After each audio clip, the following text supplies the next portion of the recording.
Assalamualaikum warahmatullahi wabarakatuh. Saya Misbah Ramadhani dari kelompok 1 sebagai programmer ingin menjelaskan tentang konsep dasar dan metodologi Rapid Application Development atau RAD. Nah, yang pertama itu konsep dasarnya. Rapid Application Development atau Rapid Prototyping merupakan salah satu dari sekian banyak model pengembangan perangkat lunak yang tergolong dalam teknik incremental atau bertingkat. RAD menekankan pada siklus pengembangan yang sangat pendek, singkat, dan cepat. Waktu yang singkat adalah batasan yang penting untuk model ini. RAD menggunakan metode iteratif atau berulang dalam mengembangkan sistem, di mana working model sistem dikonstruksikan di awal tahap pengembangan dengan tujuan menetapkan kebutuhan atau requirement user dan selanjutnya disingkirkan. Jika analisa kebutuhan di awal sudah dapat dipahami dengan benar, tidak menjadi hambatan bahwa tim pengembangan akan membuat sebuah sistem yang sempurna secara fungsional dan sesuai dengan tujuan tim dalam waktu kira-kira sekitar 60-90 hari. Lalu selanjutnya itu metodologi atau model RAD. Model RAD memiliki 3 tahapan, yaitu requirement planning, design system, dan implementation.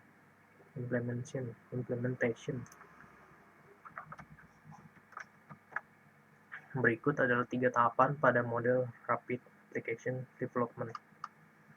Yang pertama yaitu requirement planning. Pada tahap ini dibutuhkan diskusi dan pertemuan langsung antara pengguna dengan tim pengembang dengan harapan analisa masalah dan kebutuhan aplikasi jelas saat pembuatan aplikasi berlangsung. Yang kedua yaitu desain sistem. Tahap ini merupakan tahap di mana pengguna dan tim pengembang saling berinteraksi. Hal ini dibutuhkan karena apabila masih ada sesuatu tidak sesuai yang desain antara pengguna dengan tim pengembang, maka pengguna dapat langsung mengutarakan pendapatnya pada desain yang dirasa masih tidak sesuai dengan harapan si pengguna pada rancangan sistem dan desain.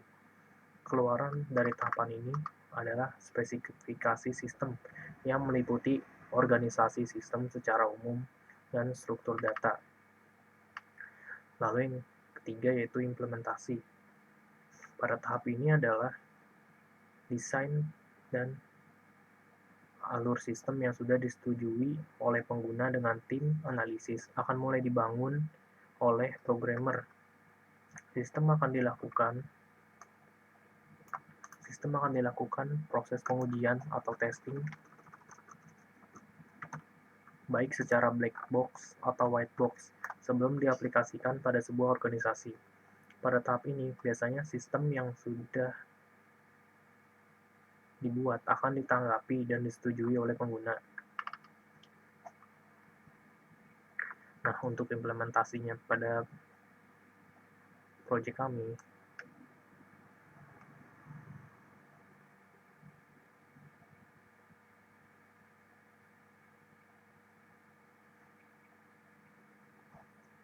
maka akan menjadi seperti ini.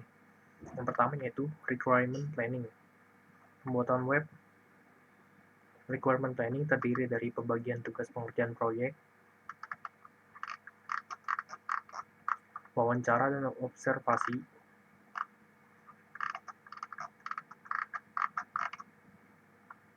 lalu spesifikasi dan analisis untuk menentukan tujuan, kebutuhan pengguna, kebutuhan sistem,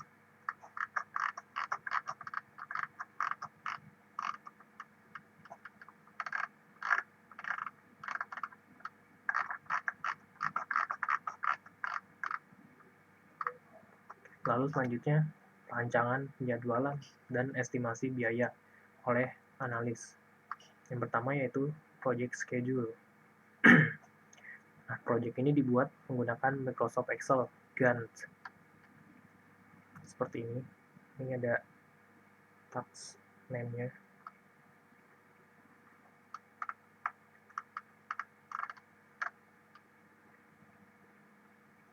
Ini durasinya berapa hari, persenan komplitnya, lalu start dan finish. Ini grafiknya. Lalu estimasi biaya. Ada biaya langsung personil, biaya langsung non personil, dan rekapitulasi biaya.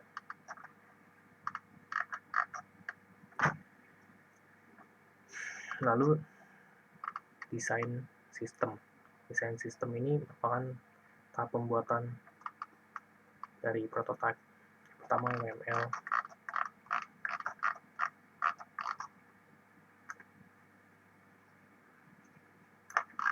lalu pembuatan user interface dan mockup,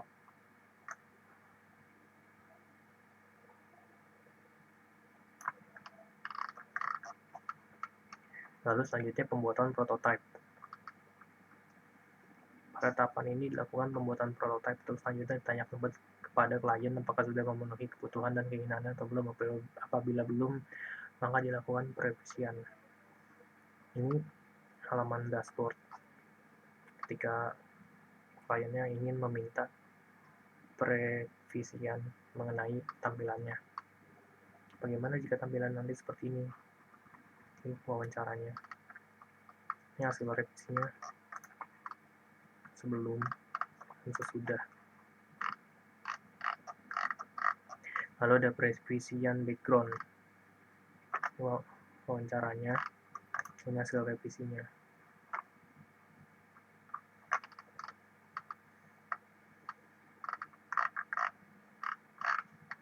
Lalu ada transaksi. Sebelum yang sesudah. Ini penjualan grosir. Lalu selanjutnya yaitu tahap construction atau pembuatan. Yang pertama dilakukan yaitu instalasi XAMPP, instalasi kode igniter,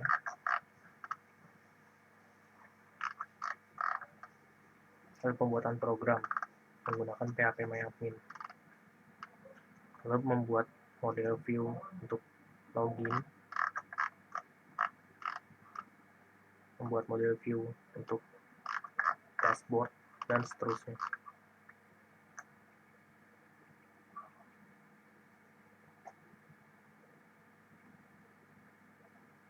Nah, setelah pembuatan program, kita melakukan testing programnya untuk menguji apakah sudah ada yang salah atau ada yang error. Ini login admin berhasil. Halaman dashboard, halaman kategori, halaman pembelian, halaman supplier, halaman laporan, halaman penjualan, halaman penjualan eceran, halaman pengguna, halaman barang, halaman grafik. Nah, ini cutover atau implementasinya.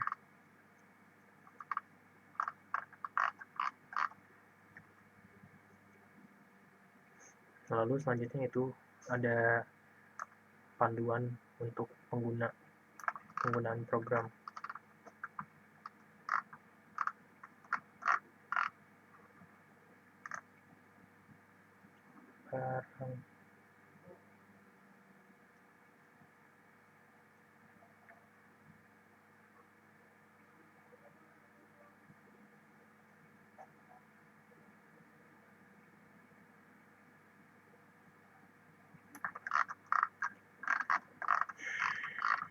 Dan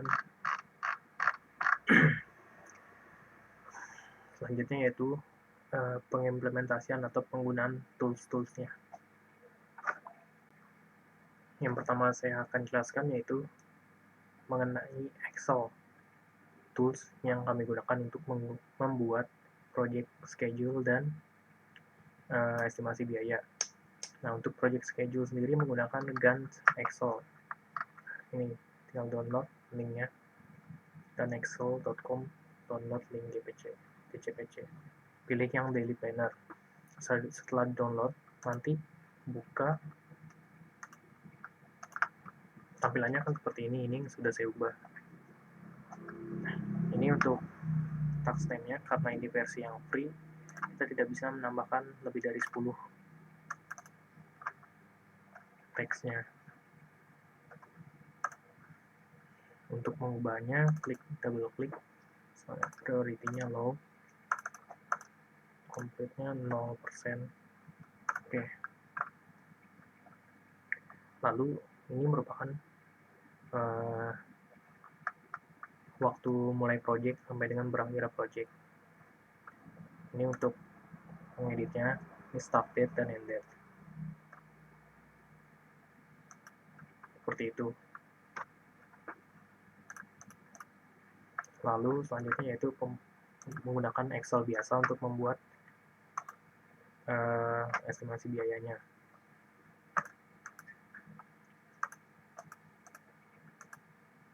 Tinggal geser-geser ini, lalu menambahkan apa yang mau diisi dalam sini.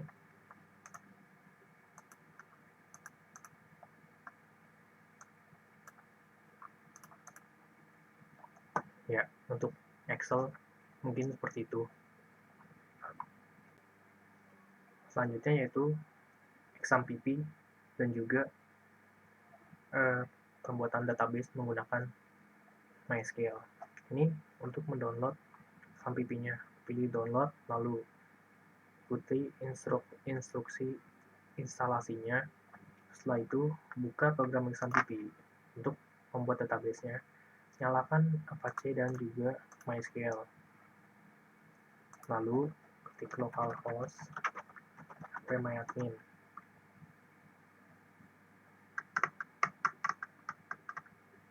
Tunggu sedang loading.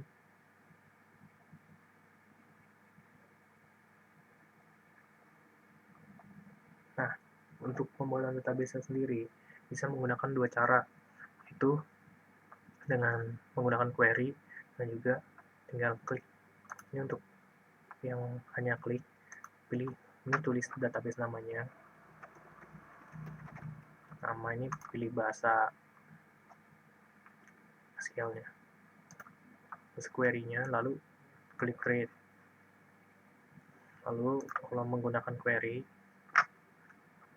pilih SQL, lalu ketik query create database.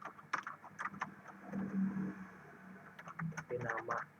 Setelah itu pencet Ctrl Enter untuk menjalankan query.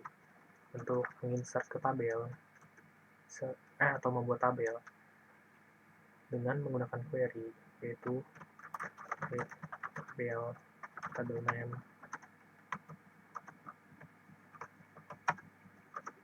misalnya sini ID nt not null atau increment primary key-nya ID.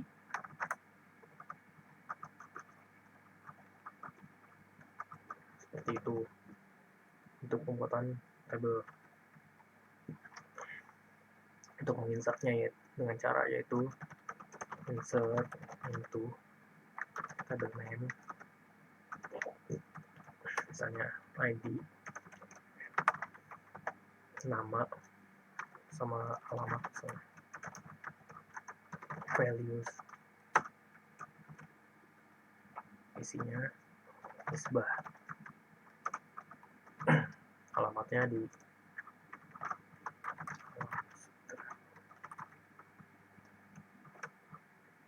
seperti itu. Nanti pencet Ctrl Enter, maka data akan otomatis masuk ke dalam tabel. Nah, untuk database kelompok kami sendiri seperti ini bentuknya.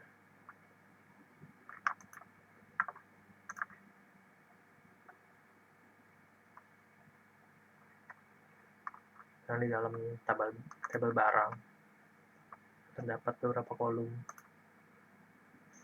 barang, ini nama-namanya dan juga yang lainnya. Seperti itu cara menggunakan MySQL untuk pembuatan database menggunakan phpMyAdmin.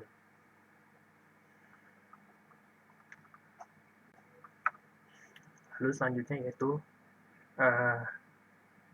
tools XAMPP dan juga Visual Studio Code. Bisa mendownload CI-nya sendiri pada link ini.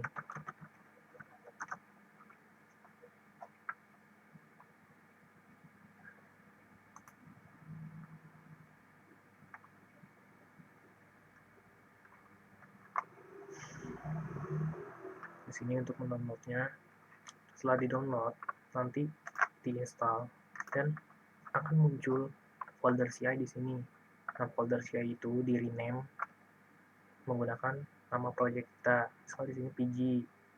CI itu membagi 3 program menjadi 3 bagian besar, yaitu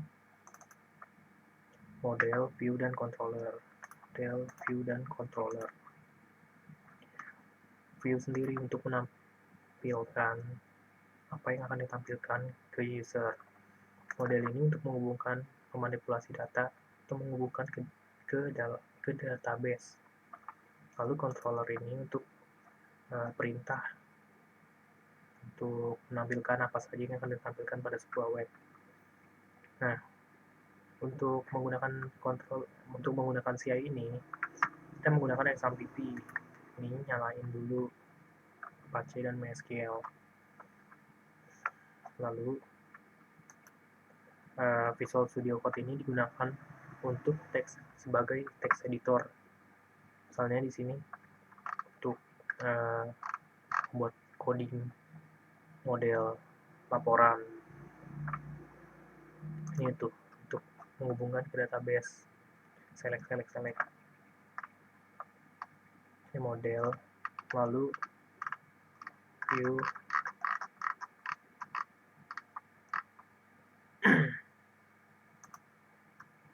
view laporan, lalu controller.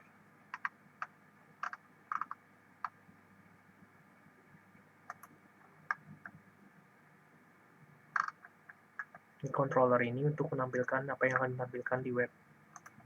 Misalnya PG. Ini web kami.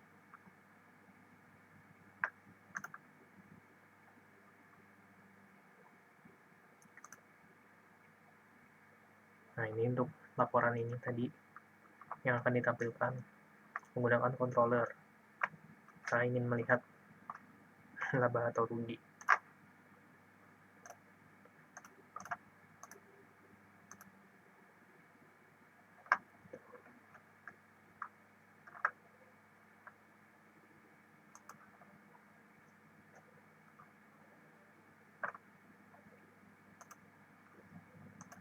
Seperti itu untuk penggunaan Visual Studio Code, XAMPP, dan juga CI. Lalu yang terakhir yaitu Mockflow untuk pembuatan mockup dan juga user interface-nya. Ini web Mockflow-nya. Nanti daftar dulu.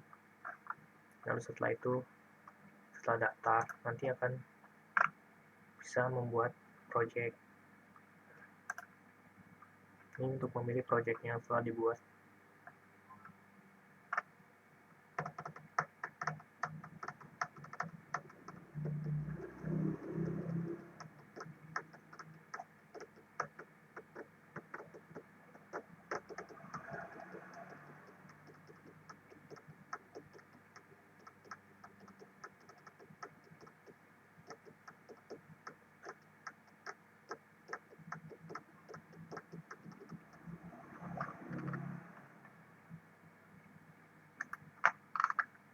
Nah, ini contoh yang telah dibuat. Seperti ini penggunaannya. Ini pilih-pilih nih mau menggunakan apa.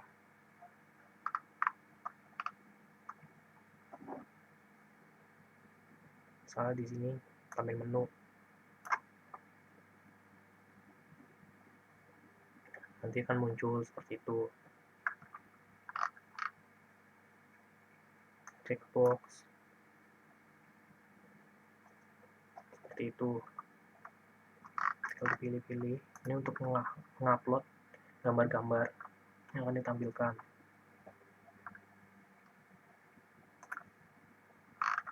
Nah, seperti itu penggunaan dari Mockflow.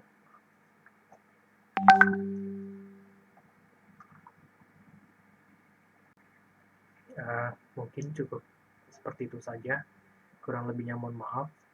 Wassalamualaikum warahmatullahi wabarakatuh.